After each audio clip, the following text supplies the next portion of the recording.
এই মুহূর্তে আমি আপনাদের যে বিষয়টা জানাতে চাচ্ছি সেটা খুবই গুরুত্বপূর্ণ।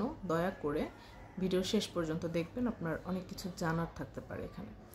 সেটা হচ্ছে সূরা কাহাফের ঠিক ৩ নাম্বার যে ঘটনাটা, সেটা ছিল মুসা আলাইহিস সালামের সময়ে সবচেয়ে বেশি জ্ঞানী ছিল খিজির আলাইহিস সালাম। তো ওনার সাথে যখন মুসা আলাইহিস সালামের সাক্ষাৎ হয়, তো খিজির আলাইহিস সালাম মুসা আলাইহিস সালামকে ওনার সাথে রাখতে চাননি। তো তারপর উনি আল্লাহর ওয়াস্তে ওনার সাথে থাকতে চান। আল্লাহর সম্মানে খিজির আলাইহিস সালাম কিছুটা সফর সঙ্গী হিসেবে ওনাকে সাথে নেন। তো তারপর উনি বলে যে মুসা, তুমি ধৈর্য ধরতে পারবে না? তো মুসা আলাইহিস সালাম বলে যে আমি পারবো। তো তারপরে তারা যাত্রা শুরু করে এবং যাত্রাপথে একটা আমি ছোট্ট একটা ঘটনাই বলবো, ওখানে 3টা ঘটনা আছে, আমি একটা বলবো। তো একটা শিশু বাচ্চাকে হত্যা করে। তো যেটা দেখে মুসা আলাইহিস সালাম মানে 2টা ঘটনার পরে 3 নাম্বার যে ঘটনার পরে খিজির আলাইহিস সালাম আর মুসা আলাইহিস সালামকে ওনার সাথে রাখেন।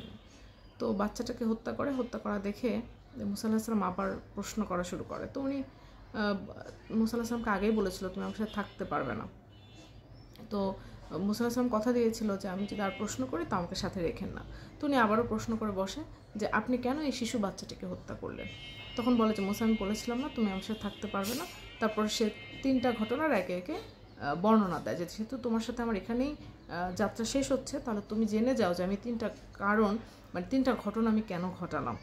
তো তখন ওই বাচ্চাটা যে মারলো সেটার ব্যাপারে উনি বলেন যে বাচ্চাটা যখন বড় হতো তখন তার মা বাবাকে কাফের হতে বাধ্য করত এবং সে সমাজের জন্য একটা ক্ষতিকর মানুষ হিসেবে দুনিয়াতে আসতো। এই জন্য আল্লাহ তাআলা আমাকে গায়েবী একটা কথা জানিয়েছেন যে তাকে হত্যা করতে হবে, এই জন্য আমি তাকে হত্যা করেছি।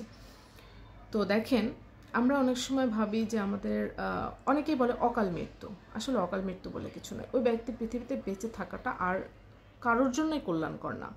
এই জন্যই তখনই ওই ব্যক্তিটা মারা যায়। দেখুন, অনেক বৃদ্ধ মানুষ ঘরে পড়ে থাকে, মারা যায় না, কিন্তু তারা সবাই ভাবতে থাকে কখন মারা যাবে, দোয়া করতে থাকে মারা গেলেই ভালো, তার তো কষ্ট হচ্ছে। এটার পেছনে একটা কারণ থাকতে পারে। ওই ব্যক্তিটা ততক্ষণ পর্যন্ত বেঁচে থাকবে যতক্ষণ পর্যন্ত পৃথিবীতে তার জন্য কোনো কল্যাণ রয়েছে, অথবা তার আত্মীয় স্বজনের জন্য কোনো কল্যাণ রয়েছে, অথবা তাকে সেবা করে সন্তানরা কিন্তু জান্নাতের অংশীদার হতেও পারে।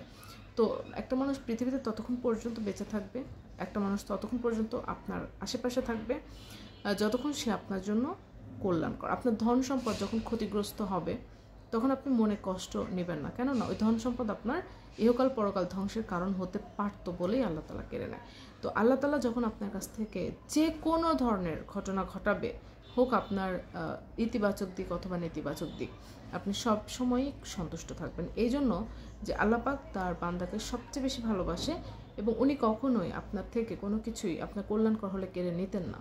এই জন্য আপনার জীবন থেকে কোনো মানুষ চলে গেলেও আপনার মন খারাপের কোনো দরকার নেই। এই জন্য যে পরিস্থিতিটা আপনাকে সামাল দিতে হবে, কিছুটা সাময়িক সময়ের জন্য আপনি কষ্ট পাবেন, বেগ পাবেন, কিন্তু প্রকৃতপক্ষে তার বেঁচে থাকাটা বা তার চলে যাওয়াটা আপনার জন্য কল্যাণকর ছিল না বলেই আল্লাহ পাক তাকে আপনার জীবন থেকে কেড়ে নিয়েছে, এটা মনে রাখবেন।